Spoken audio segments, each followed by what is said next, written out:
susters, ek wil vanmôre vir julle sê, as u in die Here glo met die hele hart, is daar onbeperkte moontlikhede vir jou. Deur ons geloof in ons lewens, in ons situasies en in ons omstandighede, is daar onbeperkte moontlikhede. Dinge wat kan gebeur, ver bo dit wat jy ooit kan dink aan. So blaai saam met my as jy jou Bybel by jou het na Hebreërs 12 vers 1 en ons lees vers 1 en 2 van Hebreërs 12. So blaai gerus daarheen of jy kan op die bord volg. Hebreërs 12 vers 1 sê, daarom dan, terwyl ons so 'n groot wolk van getuies rondom ons het, met ander woorde, daar is so baie mense wat ons rondom ons het, wat vir jou kan vertel van hulle storie, hoe dat hulle God geglo het en hoe wonderwerke gebeur het. As dit altyd 'n onderskeid is, maar interessant dat mense baie keer praat van ek het 'n getuie, nee, jy het 'n getuienis. Jy self is 'n getuie. Die persoonsnaamwoord is 'n getuie, is 'n individu en 'n persoon. Die storie wat jy vertel is jou getuienis. Dan sê hy, ons het baie mense, getuies rondom ons, mense rondom ons. Nie net stories nie, mense met getuienisse, mense met stories, wat vir ons kan vertel. Dan sê hy, terwyl ons so baie mense rondom ons het, wat kan getuig van dit, wat die Here vir hulle gedoen het, sê hy vir ons, laat ons ook elke las af lê, en die sonde wat ons so maklik omring, en met volharding die wedloop loop wat voor ons lê. So ons het baie ouens wat getuig, hulle is mense wat vir ons kan vertel hoe dat die Here gehelp het, hoe dat hulle laste kon aflê, en nou sê hy vir jou en my, ek en jy kan ook kom en ons laste aflê. Dan sê hy hoe ook dit gedoen word in vers 2. Die oog gefestig op Jesus, die leidsman en die volëinder van die geloof. Jou oë hou jy op Jesus Christus. Dan sê hy, wat vir die vreugde wat hom voorgehou is, die kruis verdraai, die skande verag het, en aan die regterkant van die troon van God gaan sit het. Met ander woorde, in alles wat ons beleef, en in alles wat ons ervaar, terwyl ons die Here vertrou, hou ons oë gefestig op Jesus Christus, ons leidsman. Hy is die volëinder van ons geloof. Ons kyk nie na ons omstandighede en wat rondom ons gebeur nie.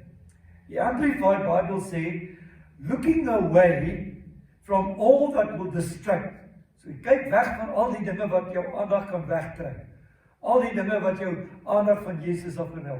Nie jou probleme nie, nie jou omstandighede nie, nie jou siekte nie, nie jou bankrekening nie, nie die dinge wat in die land aangaan nie. Looking away from all that will distract to Jesus. So looking away from all that distract to Jesus. So jy kyk na Jesus, who is the leader and the source of our faith.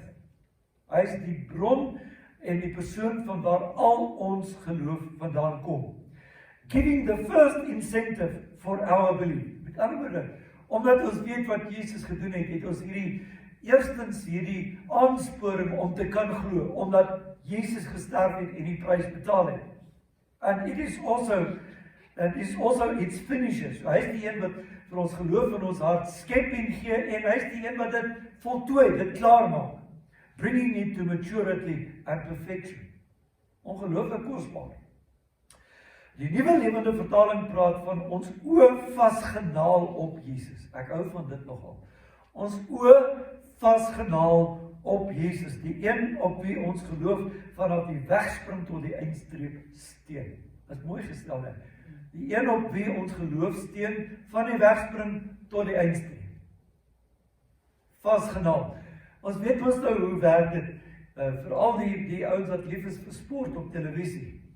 Wie kyk sport op televisie? Bely net ons sien. Okay, so hier en daar is ouens wat so 'n bietjie sport kyk op televisie, cricket of rugby of wat ook al. En gewoonlik as die ouens daar speel, dan sal jou vrou kan kom en of jou man kan kom en hulle kan wat ook al sê en wat ook al vra, jy kyk nie weg nie want jou oë is vasgenaal op die televisie. Ja, okay, ja, maak maar, jy weet, maar jy kyk net een plek. En dis eintlik die prentjie wat die Hebreërskrywer hier in gedagte het. Hy sê wel, jy kyk net vir Jesus, jy kyk na niks wat rondom jou gebeur nie, jou fokus is net op hierdie een ding. Want jy sien, die krag van God in ons is krag wat dode lewend maak. Ons praat oor ons vertroue en ons geloof in die Here en dat daar vir ons onbeperkte moontlikhede in die Here is. Vir jou lewe, vir jou situasie en vir jou omstandighede. En jy moet besef dat die krag wat binne in jou werk, is die krag van God. Dis nie menslike krag nie, dis nie menslike vermoëns nie, dis God se heerlikheid, God se krag wat deur die Gees van God in jou werk. En die krag van God is in staat om dode lewend te maak. Want dit het Jesus uit die dood uit opgewek. Dit het ander mense ook uit die dood uit. Ja, Iris se dogtertjie, daar's soveel waarvan ons kan praat, wat uit die dood uit opgewek is. Die krag wat binne in jou is so sterk dat dit kan iets wat dood is lewend maak. Prys die Here. So dit kan boonbehalwe dat dit fisieke dooie liggaam kan lewend maak, soos Lazarus lewend gemaak is, Jesus uit die dood uit opgestaan het en ander, kan dit ook verder getrek word en dit is wanneer jy binne in jou hart en in jou gees emosioneel seer gekry het en dood gegaan het en gesterf het, jy het iets hier in jou hart. Dit is asof jy afgestomp is, dis dood, jou emosies het seer gekry, jy as mens is dood en afgestomp. Die krag van God is daarom ook dit weer lewend te maak, sodat weer 'n mens kan wees wat die blydskap en die vreugde van die Here het en hierdie afgestompte dooie gevoel binne in jou hart het. Nou, die krag wat in ons lewens werk, en luister, die krag wat in ons lewens werk is krag wat verander in ons lewens, wat ons ook verander. So hierdie krag wat in ons werk en ons verander het, na seuns en dogters van God. Luister mooi, die krag van God wat in ons werk is die krag van God wat ons verander het van sondaars wat daar buite staan, na kinders van die Here, na seuns en dogters van die Here. En soos ons dikwels al gesê het, God doen dit deur die Heilige Gees wat aanhoudend binne in ons werk en ons voortdurend transformeer deur genade van een plek van heerlikheid na die volgende plek van heerlikheid. So, dis die Heilige Gees wat in ons werk en ons verander.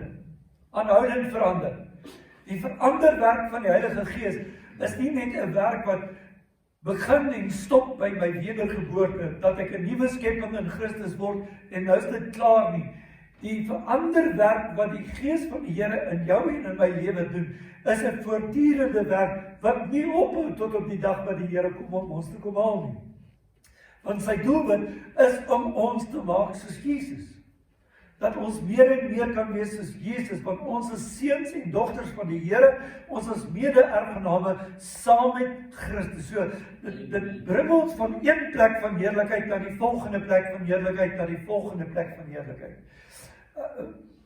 Ouens, jy sal verstaan as ek vir jou sê, daar's tye wat jy beleef dat jy so opgewonde is oor wat die Here in jou lewe doen. En ek wil sê, merk dit af, dis 'n mylpaal van 'n plek van heerlikheid waar die Here jou gebring het. En dan stap jy aan met jou lewe, en dan is daar weer 'n tyd wat jy beleef, maar op hierdie dag in my lewe, doen die Here weer iets unieks en besonders groots vir my. En dan besef jy, maar dit is die volgende plek van heerlikheid. En dan leef jy en jy gaan aan, en weer op 'n dag het jy hierdie kragtige ontmoeting en belewenis met God, en jy voel, joh, hier in jou binneste gebeur goed, en dis 'n volgende plek van heerlikheid. So wat gebeur is, dit verander jou deur genade, van plek van heerlikheid tot plek van heerlikheid, soos wat God in jou lewe jou verander om soos sy seun te maak, Jesus Christus. Broers en susters, Jesus is die krag in ons lewens. Hy is die krag in ons lewens en hy is die een wat ons lewens in stand hou en ons die krag en die vermoë gee om in en deur geloof te leef. Want hy is die, Engels sê, the author and the finisher of faith. Wat sê die Afrikaans? Kom ons kyk gou weer. Die Afrikaans sê, hy is die leidsman en die volëinde. Die Engels sê the author, die een wat dit begin het, die een wat dit neergeskryf het en gesê, dis hoe geloof gaan werk. Jesus is die een wat ons die krag gee om te glo. Hy is die een wat ons die krag gee om in geloof te leef. Jy doen dit nie in jou eie vermoë, in jou eie, omdat jy slim is en jy blonde hare en blou oë het en lekker muscles het en wat ook al nie. Dit is omdat die Here in jou werk. Hy is die een wat die werk van geloof in jou hart vir jou plan. Prys God, hy is die een wat die saadjie van geloof in jou hart plant. Want jy kyk na jou lewe en jou omstandighede en jy sien dat daar is nie uitkoms menslik gesproke nie. Jy sien daar is 'n dilemma in jou lewe en jy weet nie herwaarts of derwaarts of wat nie. En in jou hart kom Jesus die author of faith, die leidsman van geloof. Kom hy en hy plant 'n saadjie hier binne in jou dat jy hom moet vertrou vir uitkoms, dat jy hom moet vertrou vir voorsiening. En jy groei in hierdie geloof, want hy is die een wat ook die saadjie van geloof wat hy in jou hart geplant het, laat groei en laat vrug dra en tot op 'n eindpunt kom. Is dit nie awesome om dit te sien? Jy sien, die ding wat hy vir ons graag wil doen, is hy wil vir ons lewe gee en lewe in oorvloed. En hy gee vir ons lewe deur sy woord. Trouwens, ek wil vir julle sê, die woord van God, hierdie boek, is eintlik die enigste boek wat regtig lewe gee. Daar's nie ander boeke wat lewe gee nie. Jy kan baie boeke lees wat vir jou lekker is om te lees, baie interessant is om te lees, vir jou baie dinge oopmaak en kennis dalk gee wat jou opgewonde maak. Of dit kan net 'n lekker goeie storie wees wat jou ook laat goed voel. Maar daar's net een boek wat lewe gee, dis die woord van God. Daar's net een boek wat regtig verandering bring. Ja, daar's baie boeke wat jy kan lees oor jou gedagtes, jy kan lees oor leierskap, jy kan leer wat is daai bekende how to win friends and influence people. Daai van Dale Carnegie. Ek meen duisende boeke is al gedruk en mense het dit gelees, how to win friends and influence people of wat ook al, maar jy weet, daar's hoeveel ouens wat dit gelees het en dan selfs hulle lewens verander nie, maar daar's een boek as jy hom lees, verander hy jou. Amen. En dis hierdie boek. Nou goed, want jy weet, hoekom verander hierdie boek, hoekom gee die boek lewe? Want Jesus het gekom, sodat ons lewe kan hê en oorvloed. Dis Johannes 10 vers 10. Ek het gekom sodat julle kan hê lewe en oorvloed. Dis wat saak maak. Lewe en oorvloed. Dis ongelooflik kosbaar. Dink weer daaraan. Almal hou van lewe. Met ander woorde, dis 'n lewe waar jy redelik mense as ons praat van lewe is boonbehalwe dat jou hart klop en die bloed deur die are gaan en jy kan asem inhaal en die goed wat die vital signs van lewe is, jou pols klop en jou hart klop en jou whatever en alles funksioneer. Behalwe dit, mense begeer lewe. Lewe is iets waarin jy vrede het, waar dit met jou goed gaan, waar jy geluk ervaar en jy weet wat jy die lewe per se, jou bestaan as mens, kan ek so sê, geniet. En Jesus het gekom sodat ek en jy ook die lewe op 'n baie positiewe manier kan beleef en ervaar en dat jy die lewe kan geniet.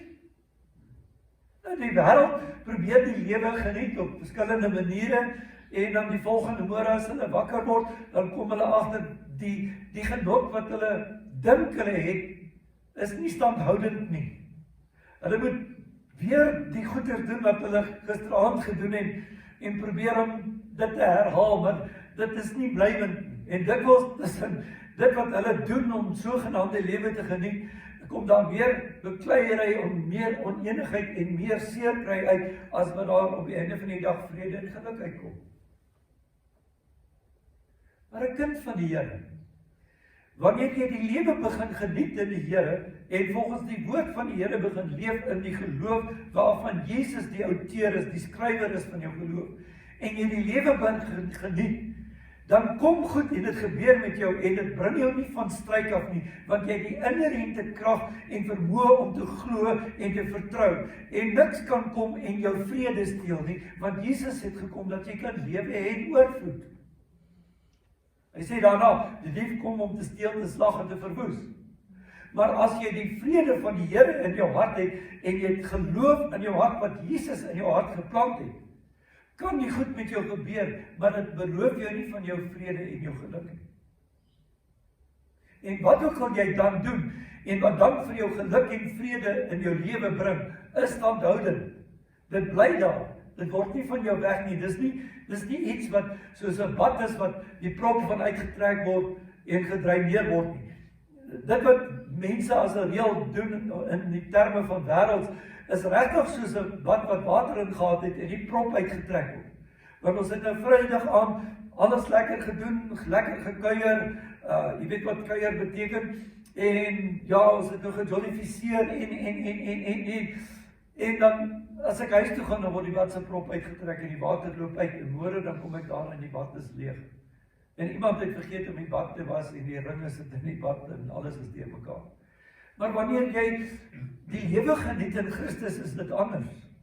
Jy gaan huis toe en die blydskap en die vrede bly in jou hart. Dis 'n exciting ding, dit bly daar, dis asof die badprop kan nooit uitgetrek word. Die opgewondenheid oor die Here, die verwagting en die afwagting van dit wat die Here in jou lewe doen en die verandering word nie soos 'n badprop wat uitgetrek is, skielik net gedreineer nie. Dit is standhoudend en dit bly. Dit is werklik vir my soos trappe. Want as ek het hierdie belewenis van God gehad en die Here het in my lewe gewerk en hy het my verander meer om te wees soos 'n seun of 'n dogter van God, en ek is op hierdie trap, en dan die volgende belewenis is wat ek het is nog 'n trap hoor en dis nog 'n trap hoor en dis nog 'n trap hoor. Dis nooit soos 'n bad wat se prop afgetrek word nie. Ek bly hier en ek gaan op en ek gaan bly daar en ek gaan op.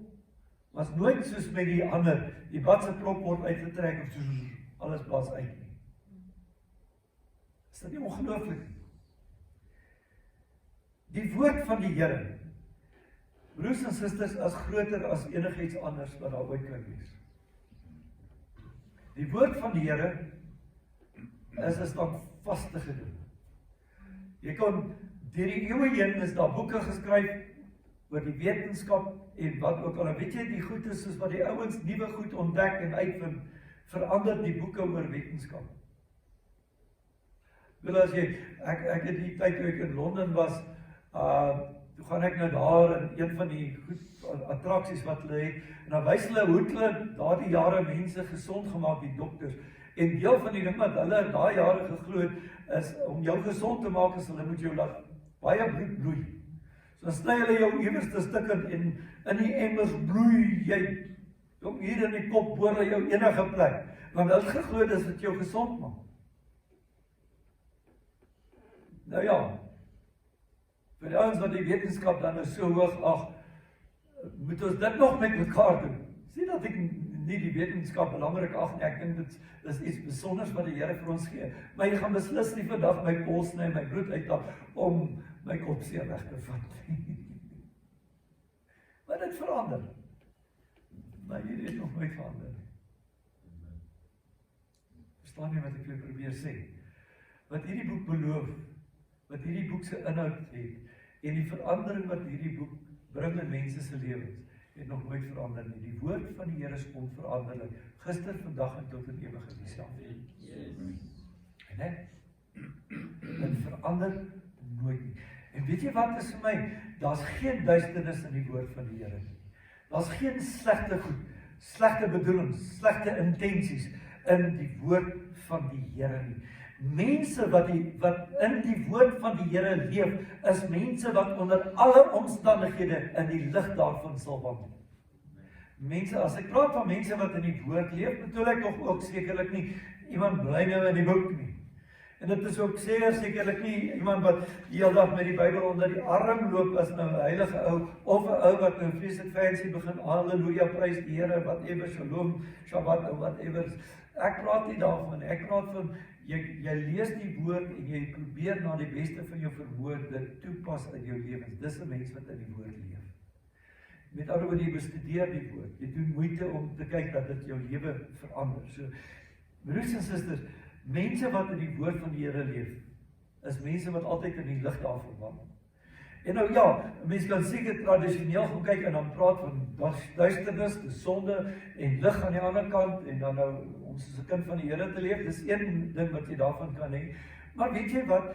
Die belangrike facet daarvan vir jou en my vermoere is dat ons leef altyd in die lig daarvan. So wanneer ons na ons lewens en ons omstandighede kyk, sien ons nie die donker kant van die lewe, die negatiewe kant van ons lewens nie. Ons sien ook nie net die donker van ons probleem en ons siekte of ons krisis nie. Ons sien die lig van God se woord wat daarop skyn en die beloftes wat God se woord maak ten opsigte van my omstandighede. So ek word nie deur my omstandighede afgetrek en ondergekry deurdat dit dan donker is vir my nie, maar in die lig van God se woord begin ek glo, begin ek vertrou en begin ek verwag dat daar groot dinge en wonders in my lewe gaan gebeur. Dis wat ons daarby bedoel. So as kinders van die Here dra ons deur sy woord kennis van die Seun van God. Okay? Deur kinders van God te wees, het ons ook die woord van God in ons hart. Want Jesus is die woord en van die begin af was hy die woord ook. En hy is in ons en daarom dra ons kennis van wat hy sê, ons dra kennis van die Seun van God en omdat ons die kennis van die Seun van God in ons harte en in ons lewens het ons meer gesag, meer mag, meer krag, geestelik. Omdat Jesus in ons is. Dat die woord sê, hy wat in ons is groter en sterker as hy wat in die wêreld is. Omdat Jesus en sy woord in ons leef, het ons meer krag. So, ons ervaar groter innerlike werk wat ons lewens impakteer, met ander woorde wat 'n invloed het op ons lewens raak en ons lewens verander. As ons kinders van die Here is en die woord van die Here is in ons, dan het dit 'n impak op ons lewens. So iets gebeur met jou en in plaas daarvan dat jy half van jou kop af bekommerd en hysteries word daaroor, het jy net vrede daaroor en jy sê, wel, God sal voorsien. Ek het 'n tyd lank terug met iemand gepraat wat nogal moeilike tyd deurgegaan het. En waar mense vir die persoon gevra het, nou, hoe gaan jy dinge in jou lewe regkry? En al wat die persoon gesê het is wel, die Here sal voorsien. En al die persone met wie hy gepraat het gedink hy's 'n bietjie nie all there. Maar toe kom die getuienis deur van hy het God geglo, God vertrou en hy het vir almal gesê die Here sal voorsien. En nou klomp jare later is al die dinge verby en het God op 'n kragtige wyse voorsien. Want in plaas daarvan om soos die ander wat na die situasie kyk van bekommernis te wil tot niet gaan, sê jy net, maar God sal voorsien. Die Here sal voorsien. Jy sê, as die woord in ons is, as ons kinders van die Here is en die woord is in ons, het ons 'n lewe van krag en autoriteit. Want dit is dieselfde krag wat hy gesê het, ons het, wanneer ons vir 'n berg sê, lig jou op en werk jou in die see, in die naam van die Here. En ons twyfel. Ons het krag, ons het autoriteit. En asseblief, ek dink, moenie altyd, wanneer ons van hierdie krag en autoriteit praat, nou weet die duiwel agter elke bosie gaan soek om autoriteit en gesag te neem oor die duiwel nie. Yes, jy het autoriteit oor die duiwel, don't you mind. Maar kom ek sê, neem liewer autoriteit oor jou situasie. En glo oor jou situasie met autoriteit dat God in staat is om te voorsien werk met dit wat jy kan bid of dink. Glo en vertrou eerder met die autoriteit dat die Here jou kan gesond maak as om nou weer 20 duiwels van krankheid te probeer wegjaag. Spreek genesing. Dis maar die verskil. Jesus het genesing gespreek, hy het vrymaking gespreek. Hy het nie gaan die reël dans op 'n vuur om goeders uit te jaag. Hy het net gekom en gesê, staan op die loop. Dit was die autoriteit en die gesag. Ons sien nie dat Jesus het nou eers gegaan en in die persoon se verlede gaan delf en gesê, ja, maar omdat jou oupa en jou ouma vrymetslaers was en natuurlik jou pa vrymetslaer en ja, jy was nou amper 'n vrymetslaer en daarom is jy uit net gestap en vir jou gesê, luister, staan op en loop. Staan op, neem jou bed op en loop. Petrus, Johannes kom met die skone poort, hulle sê net vir hulle, in die naam van Jesus van Nazareth, staan op en loop. Dis autoriteit en krag wat jy as kind van God het, omdat hy in jou leef. Jy hoef nie te gaan delf nie, jy hoef net 'n woord te spreek. Hoor my aan. Hoef nie te gaan uitfigure wat het nou gebeur en waar het wat vandaan gekom nie. Ek hoef net te sê, as jy siek is in die naam van Jesus, word gesond. Dieselfde oor finansies, dieselfde oor enige ander situasie. Ons het innerlike waarheid wat meer werklikheid is as enige iets wat ons kan sien en kan aanraak. Broers en susters, hier is belangrik. Ons het innerlike waarheid, want dis die woord van die Here is waarheid. En dis 'n waarheid wat ons het, en hierdie waarheid wat in geloof in ons leef, is 'n groter werklikheid as die ding wat ek kan sien en vat. Verstaan jy? Die beloftes van die Here vir uitkoms in jou en my lewe is meer van 'n werklikheid as hierdie ding. Al wat jy nodig het om te doen, is te glo. En Jesus is die een wat die geloof binne, die saadjie van geloof binne in ons plant, en wat dit voltooi, die werk daarvan klaarmaak. God manifesteer homself deur die mens wat dit waag om te glo en in sy woord te leef. Jy sien God in sy grootheid, jy sien God in sy almag, jy sien God in sy heerlikheid, in en deur die lewe van 'n man en 'n vrou, wat dit waag om God te glo, en God te vertrou, en volgens sy woord te leef en op te tree in elke situasie. Julle is baie stil. Maar jy sien God werk. 'n Man en 'n vrou wat kom met 'n getuienis, met 'n storie en vir jou kan kom vertel. Ons het Marie gehad, wat nou dag ons die getuienis kom deel het, van die vrou wat eintlik die familie laat kom het om te sê, wel dis verby.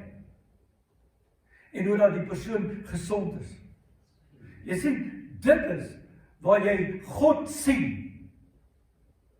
Dis waar jy God se heerlikheid sien, gemanifesteer in 'n groep mense wat gebid het en geglo het. In iets wat, soos ek gesê het, meer werklik is as hierdie ding waaraan ek vat. Want Jesus as geneesheer van die wat in hom glo en vertrou is meer werklik as hierdie ding.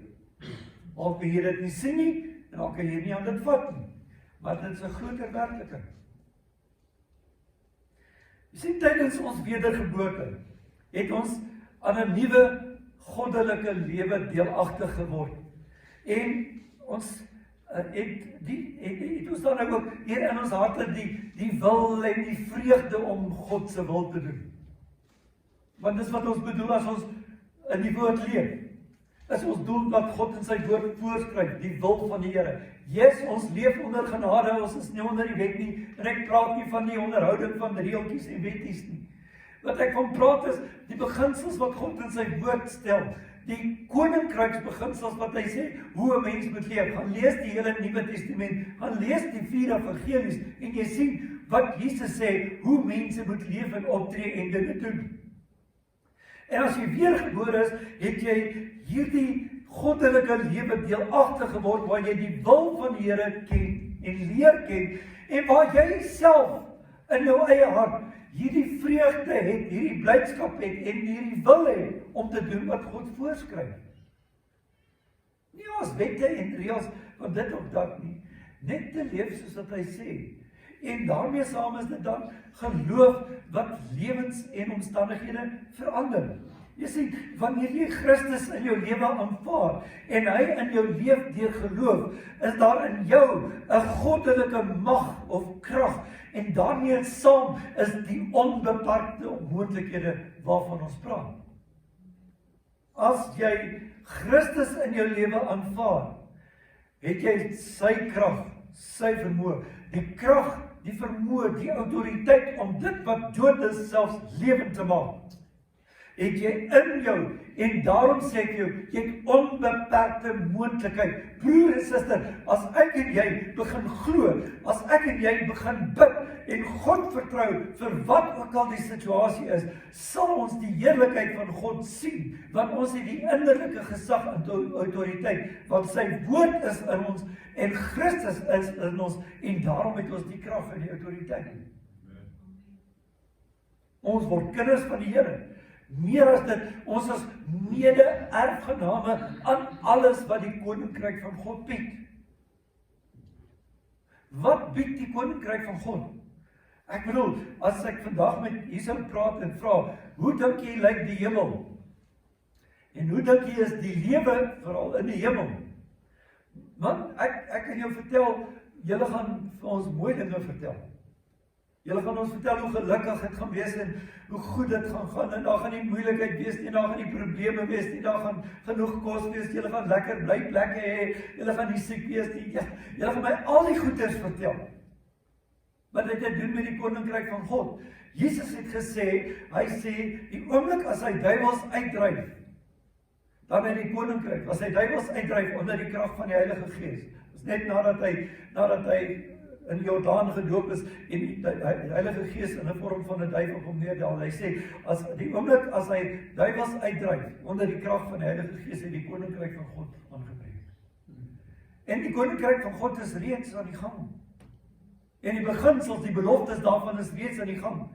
En dit is hoekom Jesus die mense geleer het om te bid en te sê, soos in die hemel, so ook op die aarde.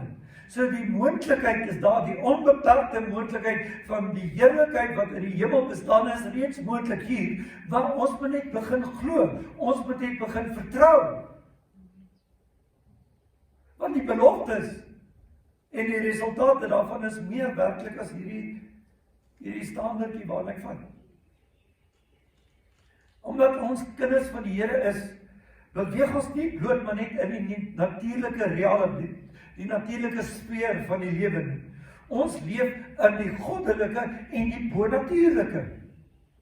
Maar ons dink te veel nog met die natuurlike, die gewone, die aardste. Dit is tyd dat ek en jy bonatuurlik begin dink.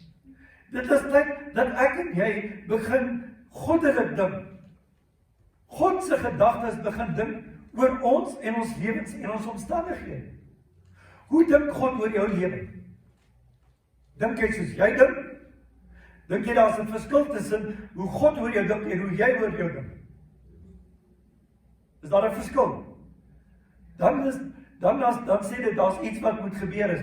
Jy sal moet begin dink soos God dink. Jy moet ophou dink soos wat 'n mens dink. Jy moet dink soos Christus wat in jou woon oor jou situasie. Jy moet werklik jouself inspann, jy moet die moeite doen om op te hou dink soos jy dink. Jy moet dink soos God dink. Amen? Want daar's soveel onbeperkte moontlikheid in jou. Jy sê, die oomblik dat jy jou lewe vir die Here gee, het jy die moontlikheid van onbeperkte guns in jou lewe. Die oomblik toe jy jou lewe vir die Here gee, het die oomblik aangebreek van onbeperkte guns in jou lewe. God se guns, God se seën, God se voorspoed, God se geluk, God se vrede, God se voorsiening, God se genesing, God se ingryping. Die oomblik toe jy kind van God word, het daardie onbeperkte moontlikheid van guns in jou lewe aangebreek. Jy moet net begin glo. Jy moet net God begin vertrou. Jy moet net begin leef in sy woord. En daarom wil ek jou vra eintlik, waar staan jy vandag? As jy nou na jou lewe kyk, waar staan jy? Staan jy op die plek waar jy besef en waar jy leef na die onbeperkte moontlikhede? Of is jy bloot net in 'n plek waar jy soos 'n mens dink en praat wat eintlik nie die Here in sy hart of sy lewe het nie? Praat jy maar net met dieselfde bekommernis en onsekerheid as wat die wêreld praat, of praat jy in terme van hom wat in jou leef? Praat jy in terme van die krag en die geestelike autoriteit wat jy in Christus het, en deur sy Heilige Gees wat jou verander is, praat jy so, of praat jy maar net nog soos die wêreld? Is daar onderskeid? Jy sien, God se plan is dat jy voortdurend sal toeneem in God se volheid en guns. Hoor my mooi. God se plan vir jou is dat jy voortdurend sal toeneem in sy volheid, sy guns, sodat jy in onmeetbare heerlikheid sal leef. You will live in unmeasurable glory. En dis weer wat ek vroeër gewys het, die trappies. Dit is nooit van die badprop wat uitgetrek word en soer, dan gaan al die water weg nie. Hierdie is onbeperkte guns, onmeetbare heerlikheid wat meer en meer en meer word. Die badprop word nie uitgetrek nie. Dit word voller. Dis wat ek wil hê jy moet sien.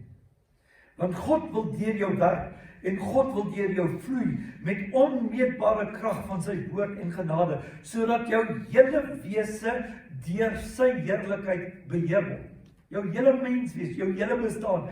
Nie net, okay, ek en die Here kom nou goed oor die weg en wat ook al nie, maar dat daar 'n onmeetbare heerlikheid in jou lewe sal wees, want God wil in en deur jou beweeg en werk.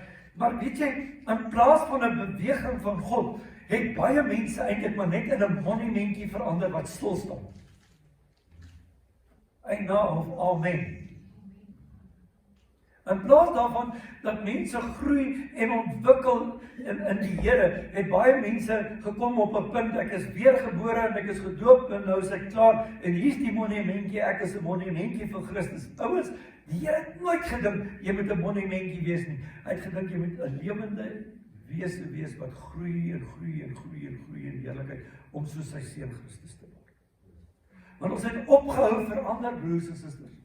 Ons het opgehou verander in ons geloof. Ek kan nie, ek wil nie net sê ons het opgehou verander ten opsigte van sonde en nie. Ek wil nie sê ons het opgehou verander in terme van wat ons die Here voor glo en vertrou. Ons sê ja, die woord is waar, ons sê ons glo die woord en die beloftes is daar. Maar weet jy, ons het nie verander dat ons dit meer vasgryp en meer glo en meer resultate sien nie. Ons het net 'n monumentjie wat stil staan geword. Met ander woorde, daar's nie regtig groei en ontwikkeling en krag van God meer beskikbaar nie. Ons sien dit nie in ons lewens nie. En ons hoop dalk eendag die prediker wat daar voor staan, is die ou met die krag en die sterkte om die verskil te maak. My broer, my suster, die inherente krag en autoriteit en sterkte is vir jou bedoel, nie net vir die prediker. God se wil is dat jy daagliks sal toeneem in die krag van die Heilige Gees. Amen. Die hartseer wat ek sien, is dat soveel gelowiges eerder twyfel en ongeloof in hulle harte dra, as die verwagting van 'n bonatuurlike werk in hulle lewens.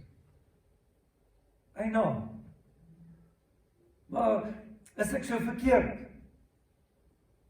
Want die meeste van die tyd, dit wat gelowiges met my deel, spreek van ongeloof en twyfel.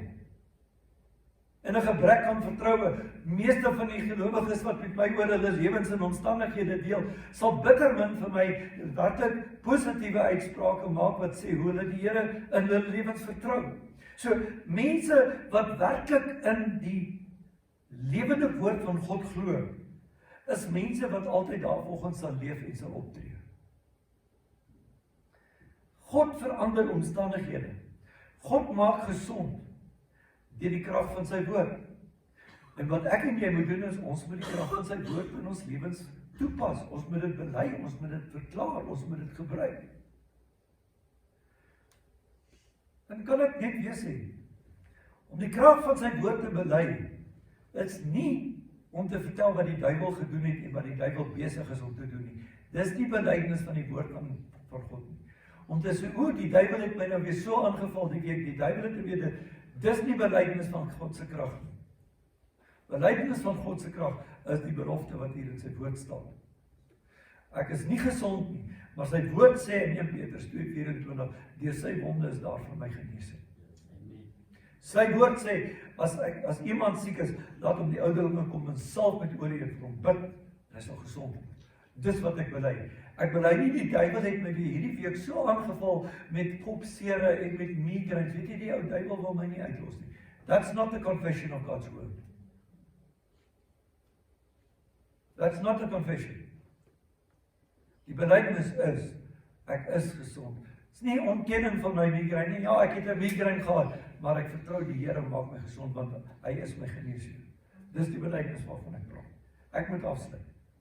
Jy sien, as God werklik in jou lewe heers, moet alles in jou lewe onderwerp wees aan sy wil en plan vir jou lewe.